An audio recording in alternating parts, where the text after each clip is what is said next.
اس لیے اس دن مجھ پہ کثرت سے درود پڑھا کرو. فإن صلاتكم معروضة علی، اس لیے کہ تمہارا درود مجھ تک پہنچایا جاتا ہے.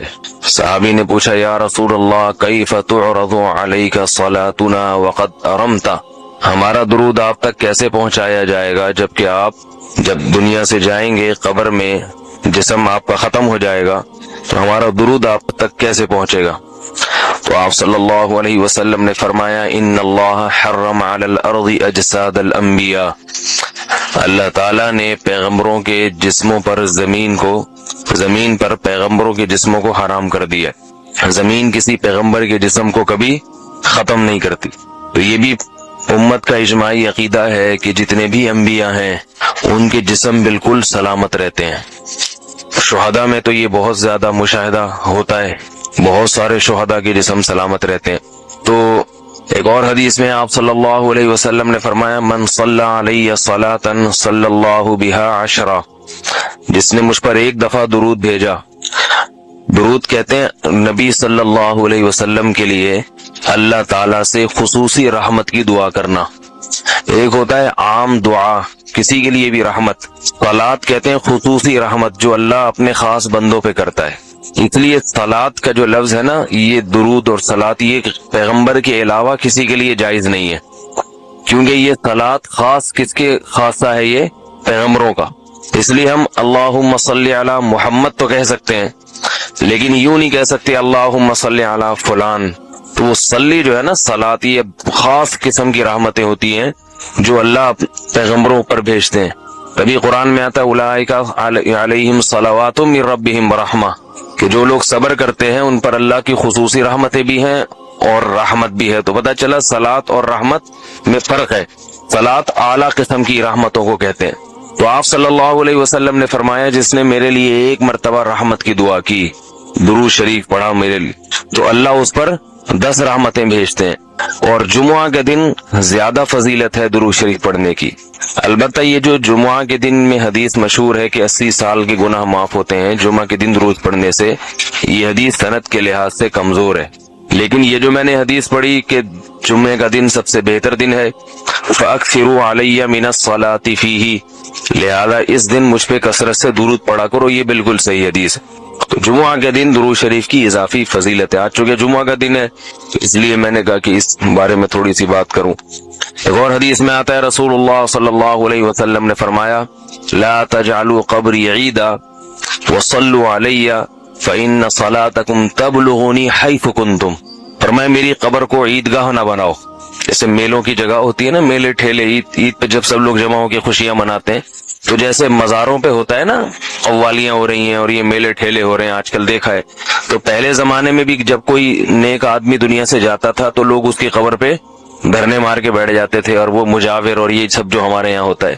تو آپ صلی اللہ علیہ وسلم نے منع کیا کہ میری قبر کے ساتھ یہ کچھ مت کرو، البتہ مجھ پہ درود پڑھا کرو. اور فرمایا کہ تم جہاں سے بھی درود پڑھو گے یہ مجھ تک پہنچے گا. اور حدیث میں رسول اللہ صلی اللہ علیہ وسلم نے فرمایا ما من احد یسلم علی الا رد اللہ علی روحی فارد علیہ، کہ جب بھی کوئی مجھ پر سلام بھیجتا ہے اللہ میری روح کو میرے جسم میں لوٹاتے ہیں اور میں اس کے سلام کا جواب دیتا ہوں. اب یہ کیسے ہوتا ہے؟ چونکہ یہ برزخی زندگی میں ہے لہذا اس کی کیفیات میں اور گہرائی میں جانے کی اجازت نہیں ہے. جیسے اللہ بہتر سمجھتے ہیں یہ ہوتا ہے، اس کی حقیقت کا ہمیں علم پوری طرح نہیں ہے، برزخی زندگی ہے. اور حدیث میں آتا ہے رسول اللہ صلی اللہ علیہ وسلم نے فرمایا کہ رغم انف رجل ذکرت عنده فلم يصلی علی، اس شخص کی ناک خاک آلودہ ہو جائے جس کے سامنے میرا نام لیا جائے، میرا تذکرہ ہو اور وہ مجھ پہ درود نہ پڑے. ایک اور حدیث میں آپ صلی اللہ علیہ وسلم نے فرمایا البخیل من ذکرت عنده فلم يصلی علی، وہ شخص کنجوس ہے، بخیل ہے جس کے سامنے میرا نام آئے اور مجھ پہ درود نہ پڑے. یعنی اتنی بڑی شخصیت اور اتنے بڑے محسن اعظم کا تذکرہ آ رہا ہے اور اس کی زبان سے دعا بھی نہیں نکلتی، تو اس سے بڑا کنجوس دنیا میں کون ہو سکتا ہے. ایک اور حدیث میں آپ صلی اللہ علیہ وسلم نے ایک شخص کو دعا مانگتے ہوئے دیکھا جس نے درود شریف پڑھے بغیر دعا شروع کر دی. تو آپ صلی اللہ علیہ وسلم نے فرمایا اس نے دعا میں جلدی کی ہے. پھر فرمایا تم میں سے جب کسی شخص کو دعا مانگنی ہو تو پہلے اللہ کی حمد و ثنا پڑھے، پھر مجھ پر درود بھیجے. قرآن مجید میں بھی اللہ نے حکم دیا ان اللہ و ملائکتہ یصلون علی النبی کہ اللہ اور اس کے فرشتے، اللہ بھی رحمت بھیجتے ہیں اور فرشتے بھی رحمت کی دعا کرتے ہیں.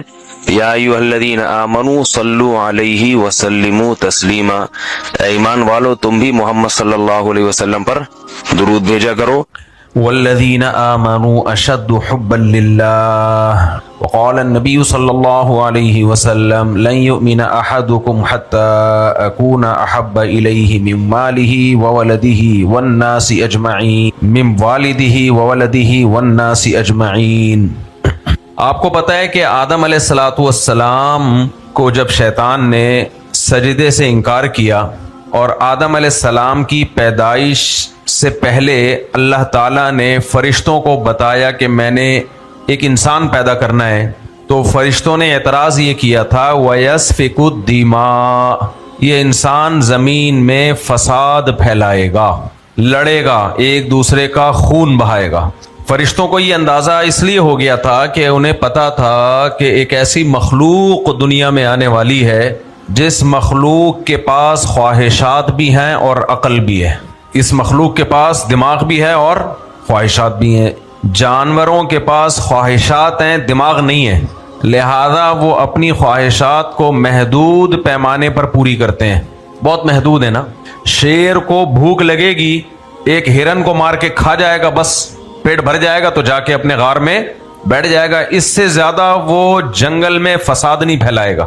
فرض کر لو یہی شیر ہو جنگل میں اور دماغ اس میں انسان کا ڈال دیا جائے، ہو یہی شیر جو جنگل میں فساد پھیلاتا ہے، کبھی کس کے کھا رہا ہے کبھی کسے کھا رہا ہے، لیکن اس میں دماغ کس کا ڈال دیا گیا؟ جمشید صاحب کا، غفار صاحب کا، وسیم صاحب کا دماغ ڈال دیا گیا. اب یہ کیا کرے گا؟ اب یہ ایسا نہیں کرے گا کہ جا کے ہرن کو مارے اور گرا کے کھا جائے. نا نا نا نا نا، یہ کہے گا کہ یار ہر دفعہ مجھے اتنی محنت کرنی پڑتی ہے ہرن کو مارنے میں، بعض دفعہ تو ہفتوں بھوک برداشت کرنی پڑتی ہے، کوئی ہرن پکڑائی میں ہی نہیں آتا، ہرن مجھے دیکھ کے ہرن کی طرح غائب ہو جاتا ہے.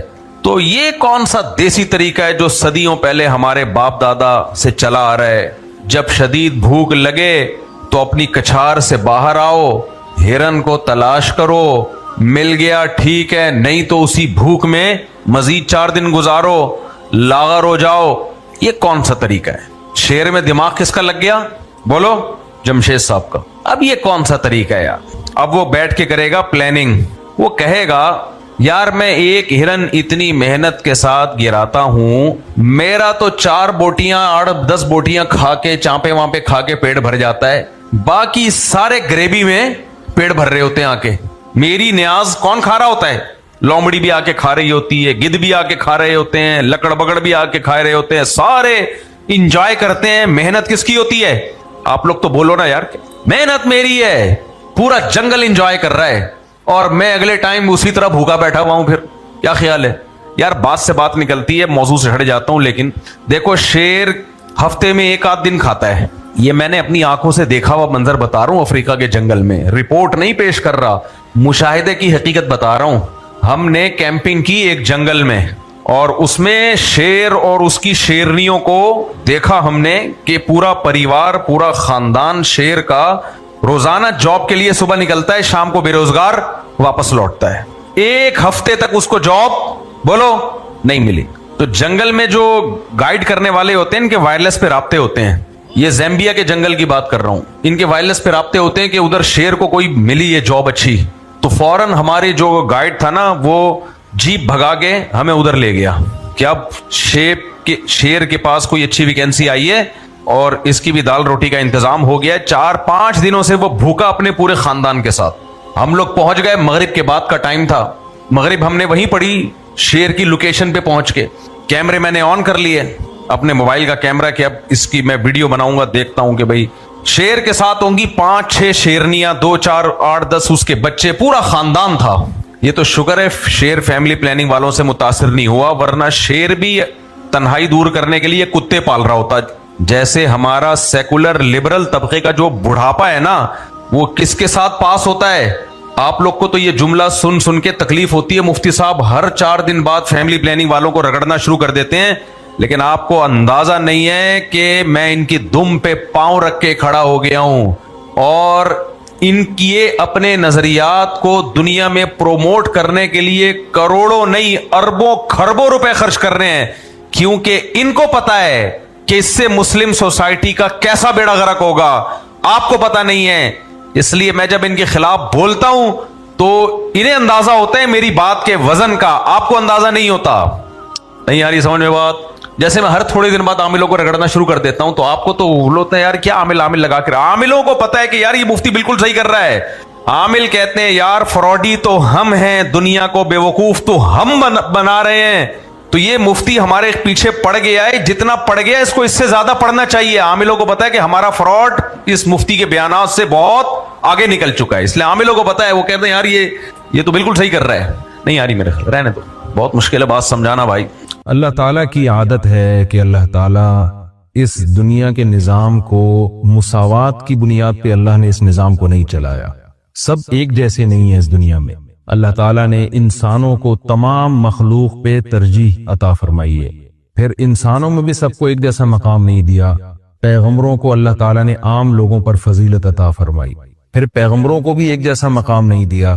اللہ تعالیٰ نے پیغمبروں میں حضرت ابراہیم علیہ السلام، موسیٰ علیہ السلام، عیسیٰ علیہ السلام اور سید الانبیاء محمد صلی اللہ علیہ وسلم کو باقی پیغمبروں پر فضیلت عطا فرمائی، اور پھر ان چاروں کو بھی ایک جیسا مقام اللہ نے نہیں دیا۔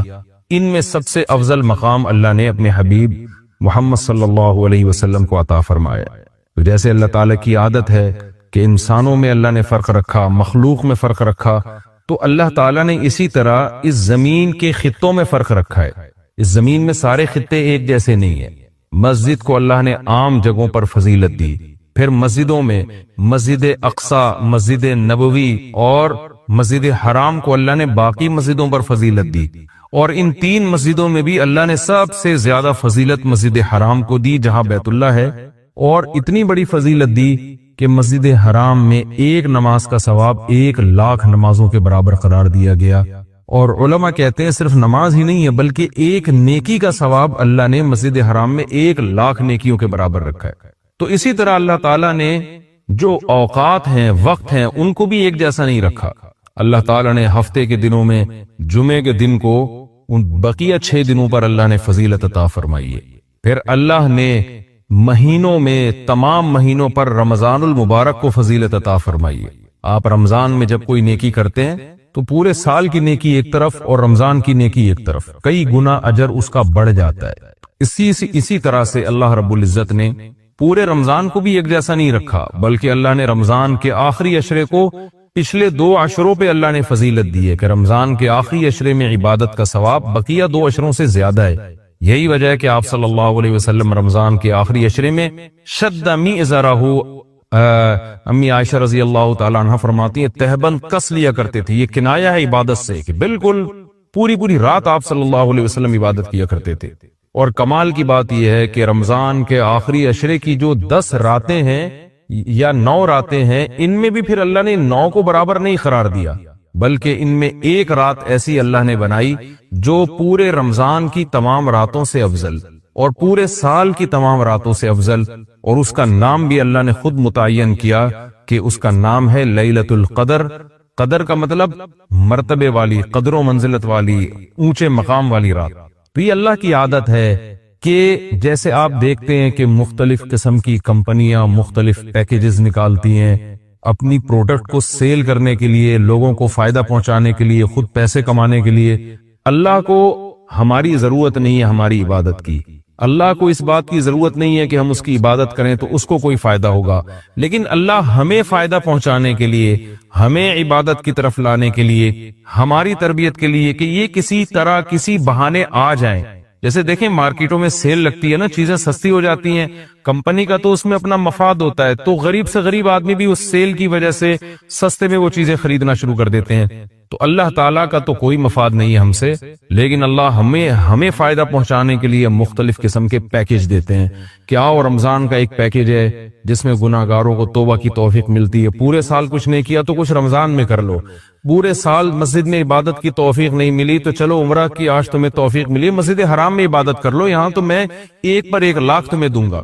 تو یہ جو اللہ کی طرف سے پیکج ہمیں ملتے ہیں، یہ اللہ کے فائدے کے لیے نہیں، ہمارے فائدے کے لیے، کہ ہم جیسے نالائق شاید ثواب کا سن کے کہ بھئی ایک نیکی کا ثواب بہت زیادہ بڑھا چڑھا کر دیا جا رہا ہے، تو جیسے مارکیٹوں میں غریب آدمی بھی وہ اس جو ہے پیکج کی وجہ سے خریداری کے لیے پہنچ جاتا ہے، تو اسی طرح جو بھی آخرت کی لالچ رکھنے والے لوگ ہیں، اگرچہ وہ گناہگار ہیں لیکن اس پیکج سے فائدہ اٹھانے کا اللہ ان کو موقع دیتا ہے۔ پورے سال کچھ نہیں کیا تو اب آؤ، میری طرف سے سیل لگی ہوئی ہے، میری طرف سے ایک نیکی پہ لاکھوں نیکیاں دی جا رہی ہیں، آؤ میری طرف اور اس بہانے کچھ عبادت کر لو۔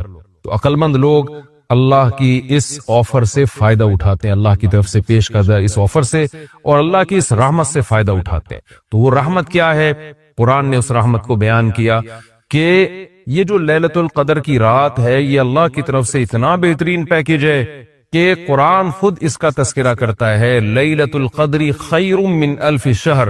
فرمایا کہ اللہ کہہ رہا ہے کہ کسی نے 1000 مہینے عبادت کی، جو تقریباً 83 سال بنتے ہیں، تو 83 سال کی عبادت کا اجر ایک طرف اور اس ایک رات کی عبادت کا اجر ایک طرف۔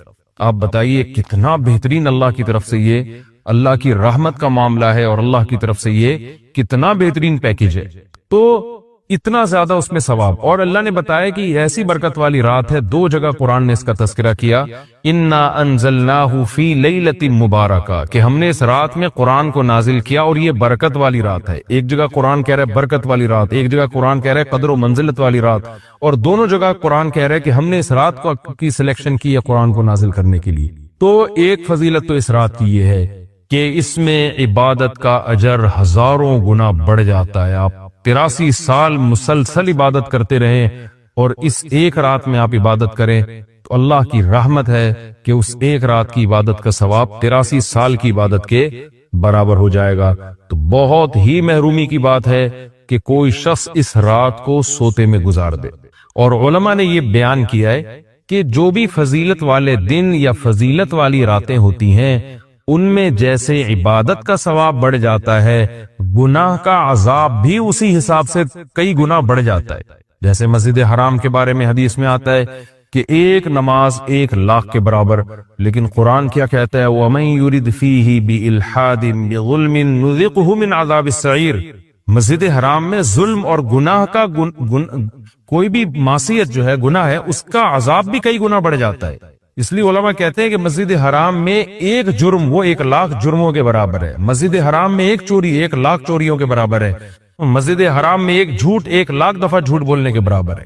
وہ صرف نیکی کا ثواب نہیں بڑھتا، گناہ کا عذاب بھی بڑھ جاتا ہے۔ اسی طرح علماء کہتے ہیں کہ رمضان میں جیسے نیکی کا ثواب کئی گنا بڑھتا ہے، گناہ کا عذاب بھی کئی گنا بڑھتا ہے۔ جیسے مسجد میں نیکی کا ثواب بڑھ گیا، مسجد میں اگر آپ جرم کرتے ہیں، گناہ کرتے ہیں، تو عذاب بھی بڑھے گا کہ اللہ کے گھر میں تم غلط کیسے کر رہے ہو۔ تو اسی طرح یاد رکھیے کہ لیلۃ القدر میں 3 قسم کے لوگ ہیں۔ ایک تو وہ لوگ جو عبادت کر کے اس رات کو قیمتی بناتے ہیں اور 83 سال کی عبادت اپنے کھاتے میں، اپنے اعمال نامے میں ڈال لیتے ہیں۔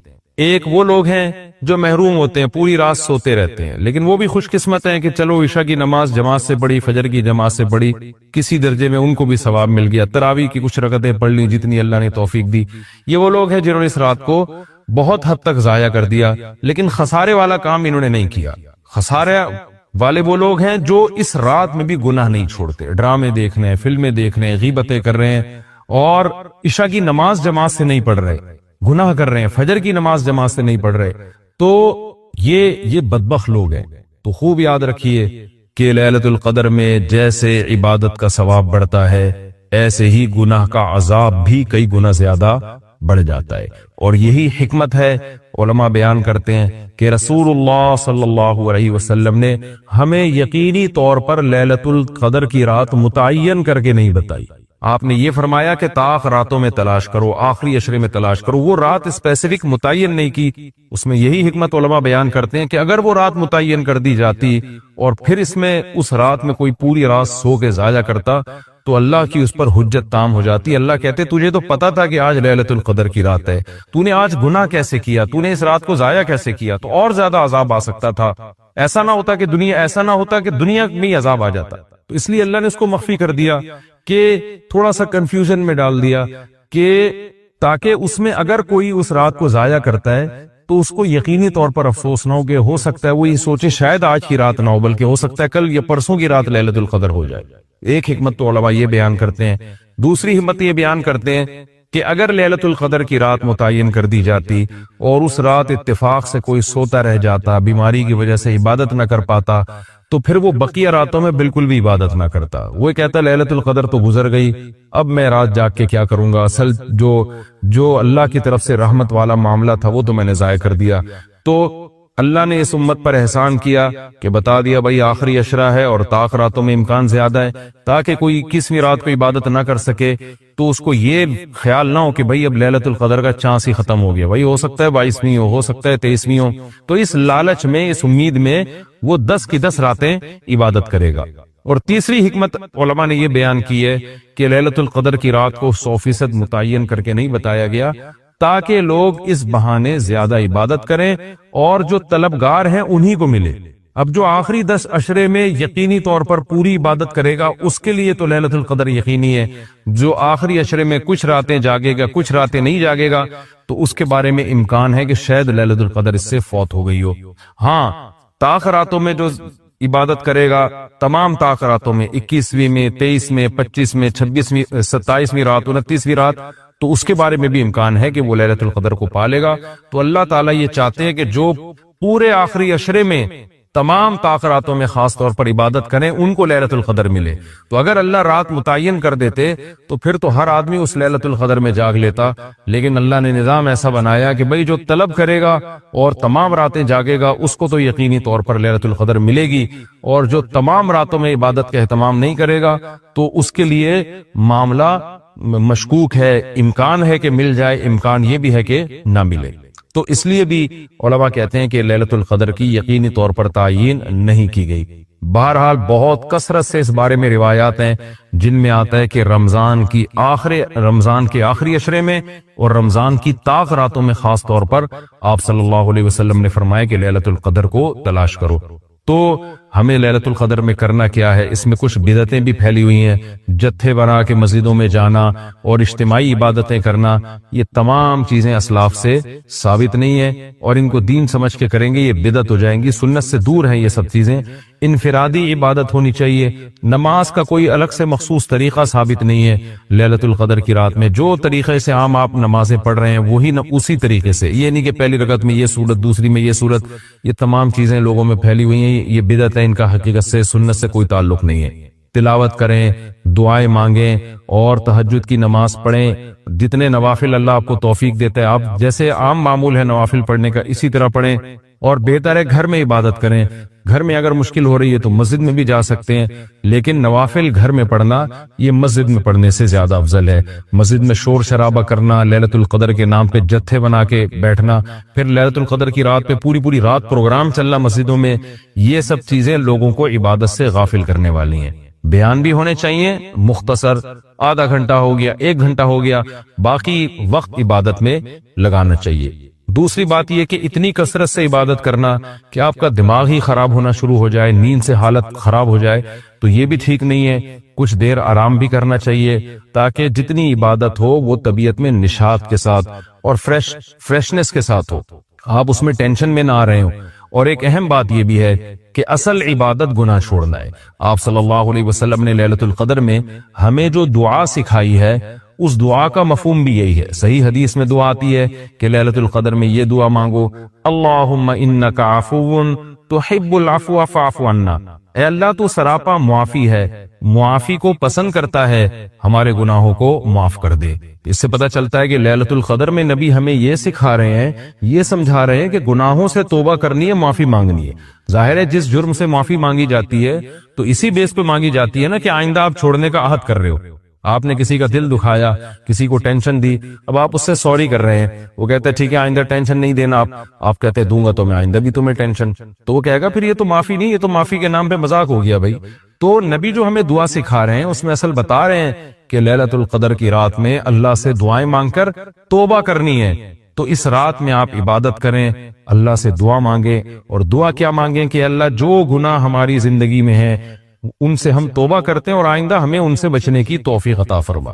گناہ کیا ہے؟ نمازوں کا قضا کرنا، داڑھی کاٹنا، خواتین کا بے پردگی کرنا، اور سود لینا، بہنوں کی وراثت نہ دینا، اور جاندار کی جو تصویریں آج کل لوگوں نے گھروں میں ڈیکوریشن کے طور پر تصویریں لگائی ہوئی ہوتی ہیں، یہ سب ناجائز ہیں. آپ صلی اللہ علیہ وسلم نے فرمایا ان من اشد الناس عذابا یوم القیامۃ المصورون، کہ سب سے سخت ترین عذاب قیامت کے دن تصویر بنانے والے کو ہوگا.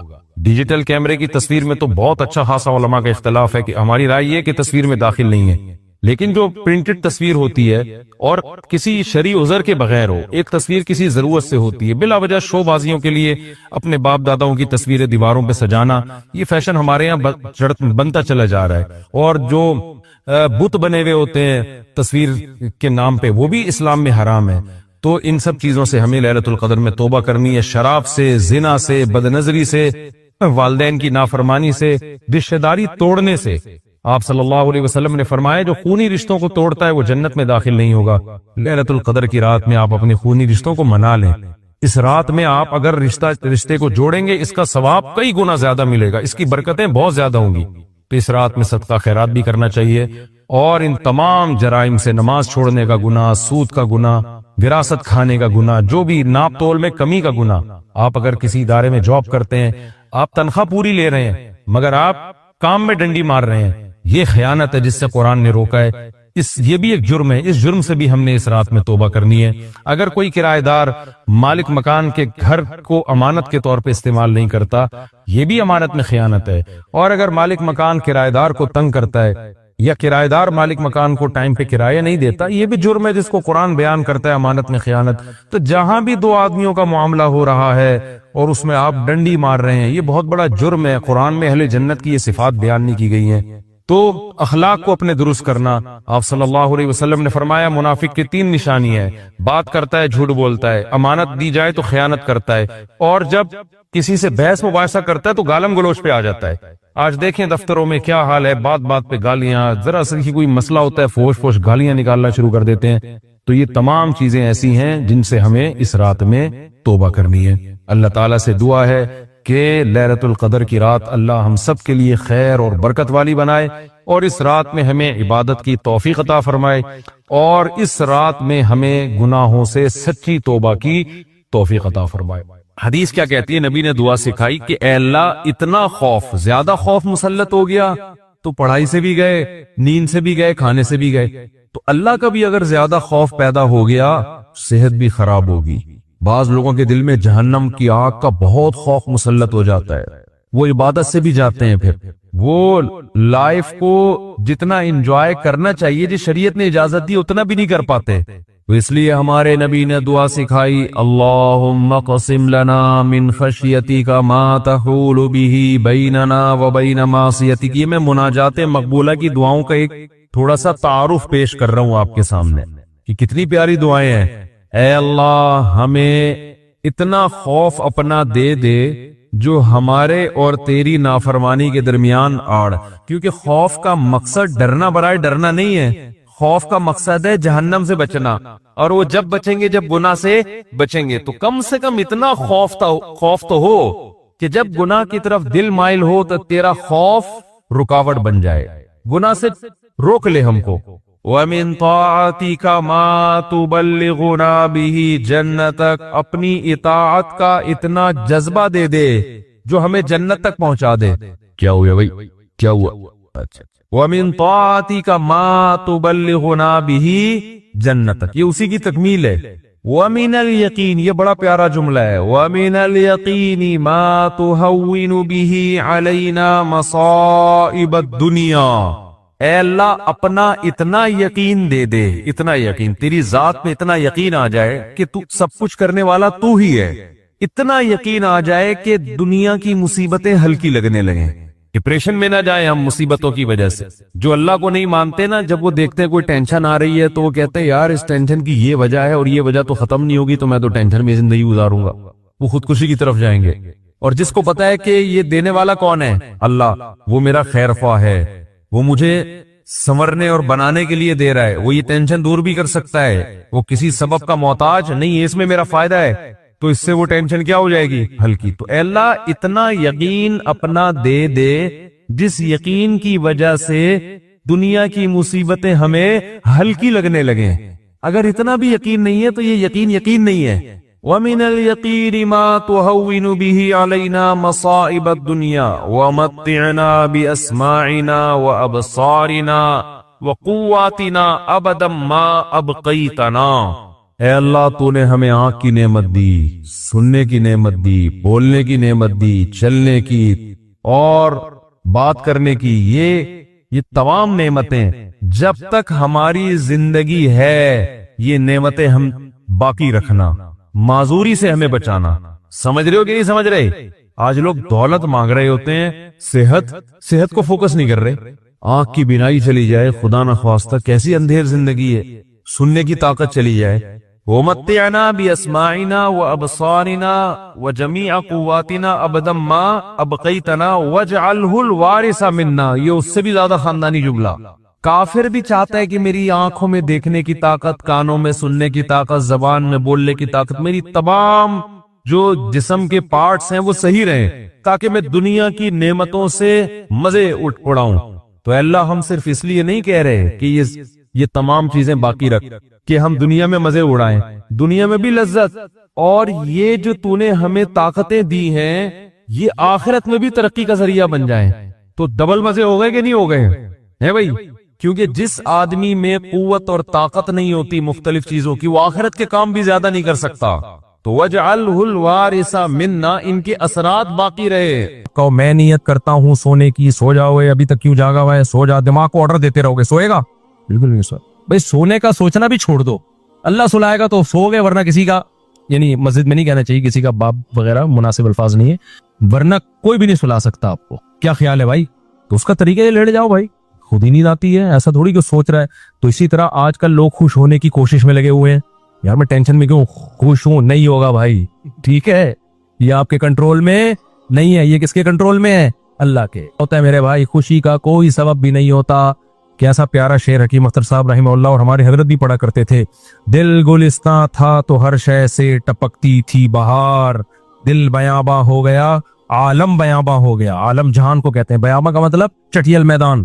کہتے ہیں جب دل میں خوشی تھی تو صحراؤں میں بھی ایسا لگتا تھا جیسے گل و گلزار۔ صحرا میں بھی خوشی، جب دل گلستان تھا نا، دل باغ باغ تھا، گارڈن گارڈن تھا دل، تو ہر چیز گارڈن گارڈن لگتی، ہر چیز گارڈن گارڈن۔ اور جب دل میں سکون نہ ہو تو باغوں میں بھی سکون نہیں ملتا، حور و رنگ میں بھی سکون نہیں ملتا۔ آدمی کا دل کہتا ہے رکھ کے لگا دے ایک چماٹ، کسی جو بغل میں حور بیٹھی بھی ہے نا اس کو بھی آدمی کوشش کرے گا کہ رکھ کے لگا دے، دل میں سکون نہیں ہے۔ دل گلستان تھا تو ہر شے سے ٹپکتی تھی بہار، دل بیاباں ہو گیا عالم بیاباں۔ عالم سب، کوئی دنیا بھر کی خوشیاں اس کو خوش نہیں رکھ سکتی۔ تو اس لیے خوشی کی حاصل کرنے کی کوشش مت کرو، ہینڈ اوور کر دو، اپنے آپ کو تسلیم کر دو، اپنے آپ کو کس کے حوالے؟ اللہ کے حوالے۔ یہ فکر ہی چھوڑ دو، جو اللہ کا کام ہے وہ اللہ کو کرنے دو بھائی، آپ کا جو کام ہے آپ اس کو فوکس کرو۔ دیکھو ایک آدمی کو مزدوری پہ لگا دیا، سیٹھ صاحب نے بولا یہ کنواں کھود، شام کو تجھے میں 1000 روپے دے دوں گا، اس 1000 کی لالچ میں وہ کنواں کھود رہا ہے۔ ایسا ہی ہے نا، غریب تھا نا، اب ہر تھوڑی دیر میں دیکھ رہا ہے کہ سیٹھ بھاگ تو نہیں رہا، ایسا تو نہیں 1000 روپے دے گا کہ نہیں دے گا، پھر پوچھ رہا ہے سیٹھ صاحب ایگریمنٹ پکا ہے نا، دو گے کہ نہیں دو گے؟ اسی لالچ میں کنواں کھود رہا ہوں۔ سیٹھ کیا کہا، بے تو کام کو تو فوکس کر، جتنی دیر میں تو آتا ہے اتنی دیر میں تو کتنا گڑا اور کھود چکا ہوتا، تو اپنا کام کر، تجھے ٹائم پہ پیسے مل جائیں گے۔ پھر آپ گڑا کھود کے، یار بھائی دے گا نا پیسے، مذاق تو نہیں کر رہا نا میرے ساتھ؟ لوگوں سے پوچھ رہا ہے یہ سچ بول رہا ہے جھوٹ بول رہا ہے، اصلی نوٹ دے گا نا، جعلی نوٹ تو نہیں دے گا نا؟ کیا خیال ہے بھائی؟ یہ ساری سیٹھ کو غصہ آئے گا، بولے گا پتلی گلی سے نکل یہاں، کیونکہ تجھے جو کام کیا تو اس کو فوکس کر یار۔ ہم یہاں بیوقوف بیٹھے ہوئے، 1000 روپے میں نہیں دے سکتا تجھے، کیا 1000 کیا چیز ہے میرے لیے؟ سیٹھ کروڑ پتی آدمی ہے اور آپ کو یہ فکر لگی پتہ نہیں 1000 دے گا کہ نہیں دے گا۔ وہ کہے گا بھائی تو کیا تو یعنی میرے کو بیوقوف سمجھا ہوا ہے تو نے؟ 1000 روپے تو ہم جہاز بنا کے کشتی بنا کے اڑاتے ہیں اس کو، وہ یہی کہے گا نا سیٹھ۔ تو سکون کے خزانے کس کے ہاتھ میں میرے بھائی؟ اللہ کیا، خربوں خربوں لوگوں کو اس نے خوشیاں دی ہیں، اربوں خربوں لوگوں کو، اللہ نے کہا تمہیں جو کام میں نے ذمہ لگایا نا مجھے یاد رکھو. یاد رکھنے کا مطلب جو فرائض و واجبات ہیں پورے کرو, جو آرڈر دیے ان کو پورے کرو, جن برائیوں سے منع کیا ان سے بچو, اس کام کو تم فوکس کرو. ہم کیا کرتے ہیں, 2 دن نماز پڑھ کے دیکھا سکون ملا کہ نہیں ملا, ارے یار ابھی بھی ٹینشن تو ہے, مسائل ابھی بھی میرے ختم نہیں ہوا, میں نے پیغام بھیجا ہوا ہے وہ تو ابھی بھی مسئلہ وہاں سے تو ابھی بھی ٹھہنگا ہی آ رہا ہے, ان کے ابا ابھی بھی راضی نہیں ہوئے. بھینس والا لطیفہ بہت دفعہ سنا چکا ہوں, ایک اور دفعہ سن لو یار. وہ ایک آدمی جو تھا اس کی بھینسیں مرتی تھیں, اس کی ٹینشن یہ تھی, اس نے مولوی صاحب سے آ کے کہا مولوی صاحب بڑی ٹینشنوں میں ہوں. مولوی صاحب نے یہ آیت پڑھی الا بذکر اللہ تطمئن القلوب, اللہ کو یاد رکھنے سے دلوں کو سکون ملتا ہے. تو جب تو نماز پڑھے گا اللہ کو یاد کرے گا تجھے سکون ایسے ملے گا کہ تیری بھینسیں مرنا بند ہو جائیں گی. سکون کا مولوی صاحب نے یہ مطلب سمجھا, لگے یہ مطلب تھا نہیں سکون کا کہ تیری بھینسیں مرنا کیا ہو جائیں گی, بند. بھائی سکون ایسے ملے گا, بھینسیں مرے نہ میرے, تیری ترجیحات ہی چینج ہو جائیں گی. بھینس مرنا اب تیرے لیے اتنا بڑا ایشو رہے گا نہیں, تیری ترجیحات ہی کچھ اور بن جائیں گی. جب آپ کی ترجیحات ہی چینج ہو جاتی ہیں, ہدف اور ویژن ہی چینج ہو جاتا ہے, پھر آپ بھینس کے جینے اور مرنے کو سفر کا حصہ سمجھتے ہو, پھر آپ ہدف کسی اور چیز کو بناتے ہو. سمجھتے ہو کہ نہیں سمجھتے؟ تو مولوی صاحب کو یہ سمجھانا چاہیے تھا. مولوی صاحب نے کہا بھائی جب تو نماز پہ آئے گا تیری بھینس سے نہیں مریں گی, لہذا تجھے سکون ملے گا. کیونکہ اللہ کیا کہتے ہیں, جو اللہ کو یاد کرتا ہے اس کو کیا ملتا ہے بھائی, سکون. اور سکون کا مطلب بھینس, یہی مطلب ہوا نا, یعنی بھینس ملے گی. وہ فجر پڑھنے آیا, گیا تو ایک اور بھینس مری ہوئی تھی. آیا مولوی صاحب کے پاس, مولوی صاحب میری تو بھینس مر گئی, آپ کہہ رہے ہوتے سکون ملتا ہے دلوں کو, مجھے تو ٹینشن اور مل گئی. مولوی صاحب نے کہا اللہ تجھے آزما رہا ہے, ظہر بھی دوبارہ ٹرائی کر. اللہ آزما رہا ہے بھائی. ظہر پڑھی, گیا واپس, ایک اور بھینس. عصر میں آیا, ایک اور بھینس. ایک کٹا نا چیخ رہا تھا بہت زیادہ, بھینس کا بچہ نہیں ہوتا, تو اس کو بولتا ہے کہ چپ کر جا, تو خالی 2 نفل کی مار ہے. ان کو تو مارنے کے لیے 4 فرض پڑھنے پڑے ہیں, بڑے بڑے بھینسے تھے وہ. تو زیادہ شور نہیں کر, 2 نفل پڑھوں گا اللہ کے لیے, تیرا انا للہ ہو جائے گا, شور نہیں کر زیادہ. سمجھتے ہو کہ نہیں سمجھتے؟ تو سکون کا یہ مطلب نہیں ہے. سکون کا مطلب جو کام اللہ نے آپ کے ذمہ لگایا آپ اس کام میں جت جاؤ. سکون کی ٹینشن بولو چھوڑو, یہ کس کے حوالے کر دو, اللہ نے دینا ہے دے, نہیں دینا نہیں دے, وہ دے گا. یہ کیسے ہو, اللہ کی کیا پڑی ہے یار تمہیں ٹینشن دے کے ہے بھائی. اور اگر پریشانیاں آئیں تو ان میں صبر کی توفیق بھی دے گا, وہ صبر کی توفیق دے گا. بوکھلاؤ گے نہیں. اللہ ہم سب کو پریشانیوں سے بچائے, اور اللہ نہ کرے کوئی پریشانی مقدر میں ہو تو اللہ صبر کی توفیق دے. ہم نے تو بھائی پریشانیاں دیکھی نہیں ہیں, اللہ بچا کے رکھے ہمیں. تو اب دیکھو غزہ پہ جو بمباری ہو رہی ہے ہمیں کتنا ترس آتا ہے, لیکن وہاں سے جو لوگ انٹرویو دیتے ہیں ان کے چہروں پہ کیسا سکون ہے, کیسا اطمینان ہے. یہ کیا ہے, یہ کس کی طرف سے صبر ملتا ہے, تبھی تو ڈٹے ہوئے ہیں. یہ صبر کس کی طرف سے ملتا ہے, یہ اللہ کی طرف سے ہے. بعض وقت بڑی پریشانیوں کو برداشت کرنا آسان, چھوٹی کو برداشت کرنا مشکل. تو اب میں آپ سے یہ عرض کر رہا ہوں کہ اللہ کو یاد کیے بغیر, اسلام پہ چلے بغیر, شریعت پہ چلے بغیر سکون ملنا ممکن نہیں. سمجھتے ہو کہ نہیں سمجھتے؟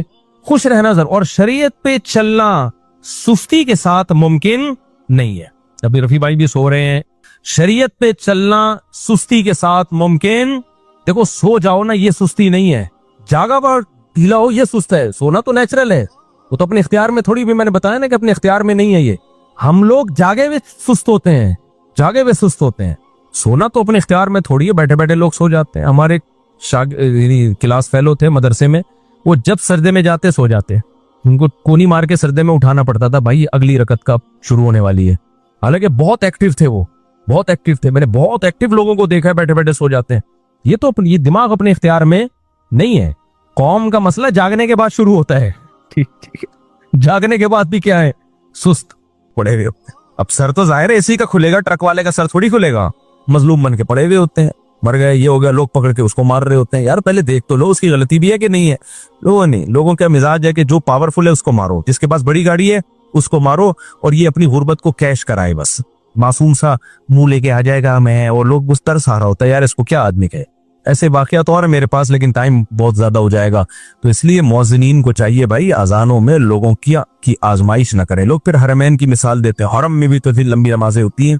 تو وہ دلیل کا جواب دلیل سے دینا چاہیے, ٹھیک ہے نا.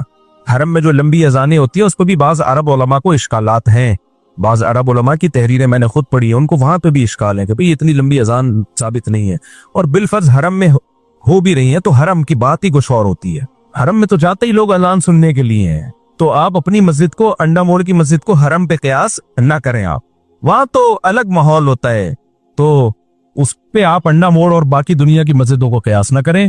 تو یہ بھی ہے کہ بھائی اذان میں بھی اعتدال ضروری ہے. مؤذن اپنی آوازوں کی خوبصورتی کے لیے مائک جب اس کے ہاتھ میں آ گیا تو وہ جو کھینچتا ہے.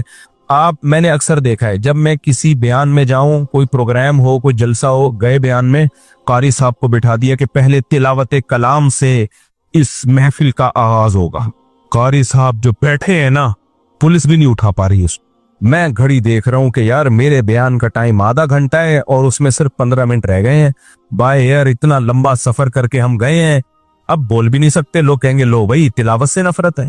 قاری لوگوں کی واہ واہ دیکھ رہا ہے، پڑھے جا رہا ہے. وہ بھی کیسے اچھے پڑھتے ہیں، غلط نہیں پڑھتے، کھینچے جا رہا ہے. ایک دفعہ ایسا ہی ہوا، کہیں ادھر ناز آباد میں کوئی بیان تھا، مجھے بلایا، میرے پاس بہت شارٹ ٹائم تھا. میں نے کہا چلو چلے جاتے ہیں یار. میں چلا گیا، بخاری صاحب کو بٹھایا، وہ ممبر ہی نہیں چھوڑ رہا. وہ پڑھے یار. پھر میں نے بیچ میں ٹوک دیا. میں نے کہا بھائی بس سٹاپ. تو نہیں رک ہی نہیں رہا تھا. میں نے کہا سارا وقت تو قاری صاحب ہی نکال لیں گے، یا تو محفل قرات ہو، پھر تو جتنا لمبا پڑھو، کیونکہ لوگ آئے ہی قرآن کی تلاوت سننے کے لیے. محفل ہے بیان کی اور تلاوت آپ نے اتنی لمبی. تو اس میں اب میرا طریقہ یہی ہے کہ میں جب جاتا ہوں تو پہلے میں کہہ دیتا ہوں بھائی قاری صاحب تلاوت قل هو اللہ احد، بس اس سے زیادہ نہیں کرنا. باقی پھر جب ہمارا موڈ ہوگا ہم آپ کو بلائیں گے، لمبی تلاوت ہم آپ سے سنیں گے. نعت والے بھی یہ کر رہے ہوتے ہیں، لمبی نعت شروع کر دیں گے، اتنی لمبی نعت. یہ سب اچھا، لوگ بھی تکلیف میں ہوتے ہیں، تو یہ بھی تو ایذائے مسلم ہے. کسی کو تکلیف دینا ہے، لیکن اس تکلیف پہ لیبل اچھا لگائے، برا لیبل لگائے. اچھا لیبل، قرآن سنا رہے ہیں بھائی، زبردستی کا سنانا یہ بھی تکلیف ہے. وہ نہیں سننا چاہ رہا، آپ کیوں زبردستی سنا رہے ہو اس کو؟ تو ان تکلیفوں کو تکلیف سمجھا ہی نہیں جاتا ہماری سوسائٹی میں. ایک اور مسئلہ، جب بات چل پڑی ہے تو مثالیں ہی دیتا رہتا ہوں نا. میں تو وہ مثالیں دیتا ہوں جو حاضر سروس مارکیٹ میں چل رہی ہیں تکلیف پہنچانے کی، لیکن ان کو تکلیف نہیں سمجھا جاتا. مجھے یہ بہت بھگتنا پڑتا ہے. کہیں بیان میں بلایا میرے بیان کے لیے، اب لوگ میرا نام سن کے آئے، ورنہ وہ نہیں آتے. بہت سے لوگ ایسے ہوتے ہیں جو بھائی ہمیں لائک کرتے ہیں، ہمارا نام یوز ہوگا تو آئیں گے، نہیں ہوگا تو نہیں آئیں گے. بعض لوگ کسی اور کو لائک کرتے ہیں تو وہاں میرا نام لے لو تو وہ نہیں آئیں گے. یہ تو ہر مشہور جو شخصیت ہوتی ہے اس کے ساتھ ایسا ہوتا ہے. اب آپ نے لیبل لگا دیا جی مفتی طارق مسعود صاحب کا، تو ہمارے جتنے بھی فین تھے وہ سارے اکٹھے ہو گئے، پورے شہر سے آ گئے کہ مفتی صاحب سبحان اللہ، مفعول کا خیال میں. اب وہ جو کمپیئرنگ کر رہا ہے نا، ہوسٹ ہے کم بخت، 1.5 گھنٹے کا وہ بیان کر دیتا ہے. وہ کہتا ہے آج مجھے اپنا منجن بیچنے کا موقع مل رہا ہے، اتنی پبلک اکٹھی ہوئی ہے، یہ ویسے تو سنے گی نہیں، آج اپنا منجن بیچو. اور کیمرہ بھی لگا ہوا ہے اور اس کی تصویر میرے ساتھ اور ویڈیو. تو لوگ بھی کہتے ہیں کہ بہت پہنچے ہوئے ہیں بھائی. مفتی صاحب کا بیان 15 منٹ کا ہوا اور حضرت جی کا 1.5 گھنٹے کا، جبکہ لوگ جمائیاں لے رہے ہوتے ہیں اور بیزار آئے ہوئے ہوتے ہیں. بھائی تو ہٹ یار، لیکن بول نہیں سکتے کچھ. بہت دفعہ ہوتا ہے میرے بیان سے پہلے تھکا دیتے ہیں لوگوں کو. بعض ملکوں میں ایسا ہوا، میں گیا بیان کے لیے، دیکھا تھک کے نا لوگ چور ہو چکے ہیں. ابھی ریسنٹلی کینیڈا میں ایسا ہوا، بیان کے لیے جب میں گیا ہوں، مجمع بہت ہے، میں بیٹھا ہوں تو لوگ تھکے ہوئے نا، بالکل کوئی ان کے چہروں پہ رونق نظر نہیں آ رہی، بور ہو رہے ہیں. مجھ سے تو پھر بیان نہیں ہوتا جب میں لوگوں کا چہرہ دیکھتا ہوں تھکا ہوا ہے. میں نے کہا یار ہوا کیا ہے؟ پتا چلا جی 1.5 گھنٹے سے منجن بک رہا تھا ایک صاحب. یہ بھی تو ایذائے مسلم ہے یا نہیں ہے؟ مجھے بھی تکلیف دی اور پبلک کو بھی. جس کو سننے آئے تھے اس کو ایک لمٹ ہوتی ہے نا انسان کی. کوئی مزاحیہ پروگرام ہو نا، کوئی ہنسی مذاق والے، وہ بھی 1.5 گھنٹہ بہت زیادہ. اس کے بعد اس فلمیں نہیں چلتی زیادہ. کوئی 3 گھنٹے کی فلم اگر 6 گھنٹے کی بناتے کوئی، لوگ کہیں گے بھائی دنیا میں اور بھی ہم ہے. گانے نہیں چلتے، فلمیں نہیں چلتی، چرس ہیروئن کی محفلیں نہیں چلتی. چرسی بھی تھوڑی دیر میں اپنے برساتی نالے سے نکل کے باہر آتا ہے کہ یار بہت پی لی، اب تھوڑا سا کچھ اور کام کرو، باہر دیکھو دنیا میں کیا ہو رہا ہے. کیا خیال ہے؟ ہیروئن جو بیٹھے ہوتے ہیں نا برساتی نالوں میں، وہ بھی بور ہو کے کہاں نکلتے ہیں. حالانکہ وہاں کتنا انٹرٹینمنٹ کا سامان ہوتا ہے. وہاں چاند بھی ہے، مریخ بھی ہے، وہاں وہ خلائی شٹل میں بیٹھ کے کہاں کہاں گھومتے ہیں، کہکشائیں دیکھ کے آتے ہیں، اور بڑے بڑے سپنے ہوتے ہیں ان کے. برساتی نالے سے نکلے تو دنیا اندھیری، پھر بھی نکلتے ہیں، پھر بھی وہاں سے باہر نکلتے ہیں. حضرت عبداللہ بن مسعود تھے یا حضرت ابو ہریرہ، صحابی کا نام میں بھول گیا، رضی اللہ عنہما. ان سے کسی نے کہا کہ آپ ہمیں روز کیوں نہیں بیان کرتے؟ آپ روز وہ جمعرات کے دن مجلس لگایا کرتے تھے کوفہ میں واعظ و نصیحت کی. میں نے کہا آپ روز بیان کیا کریں. تو عبداللہ بن مسعود نے فرمایا کہ میں اس لیے روز بیان نہیں کرتا کہ ہمارے نبی بھی وقفے وقفے سے بیان کیا کرتے تھے, کیونکہ خشیت ان تملو او کما قال, اس خوف سے کہ تم اکتا نہ جاؤ. نصیحت سن سن کے بھی انسان اکتا جاتا ہے, ہر وقت ہی باتیں باتیں باتیں, نصیحت یہ نہیں کرو وہ کرو, یہ اچھا ہے یہ برا ہے, ہر وقت آدمی, اس سے بھی وہ انسان کی طبیعت میں اکتاہٹ ہے, لا محدود صلاحیت نہیں ہے انسان کی, اکتا جاتا ہے وہ, پھر نصیحت اثر کرنا بند. بعض ماں باپ کی عادت ہوتی ہے ہر وقت بچوں کو نصیحتیں کرتے رہتے, ہر وقت نصیحت کا پروگرام, بیٹا ایسے نہیں کرتے, بیٹا ایسے کرتے ہیں, بیٹا ایسے نہیں کرتے, بیٹا ایسے کرتے ہیں, بیٹا ایسے نہیں کرنا چاہیے, بیٹا ایسے ہے. بچہ کہتے ہیں میرے ابا کا بس آٹومیٹیکلی گھر میں آتا ہی آٹو پہ آ جاتے ہیں, بٹن دب جاتا ہے اور نصیحت کے پروگرام کیسٹ کی طرح, تو اس بچے پہ نصیحت اثر کرنا ختم. بھائی کبھی کبھار اچھا لگتا ہے, ایک دفعہ بٹھا کے سمجھا تو بیٹا یہ واش روم میں جب باہر نکلتے پانی اچھی طرح بہا کے آتے, دوسرے کو مت دکھاؤ. مجھے تو ایک دفعہ میرے بڑے بھائی سے چماٹ پڑا تھا, مجھے ہمیشہ یاد رہے. چھوٹا بچہ تھا, واش روم گیا, پانی بہایا تھا, لیکن واش روم میں لوگ پانی بہانے کا مطلب کیا ہوتا ہے کہ کہیں دور تک بھی اثرات نظر نہ آئے اس کے. لوگ سمجھتے ہیں صرف, ابھی میں کیا ڈیٹیل میں جاؤں, بھائی ایسا غائب کرو مارکیٹ سے لگے کوئی تھک گیا ہی نہیں یہاں صدیوں سے, ایسا ہونا چاہیے صفائی. تو میں نے اس طرح صفائی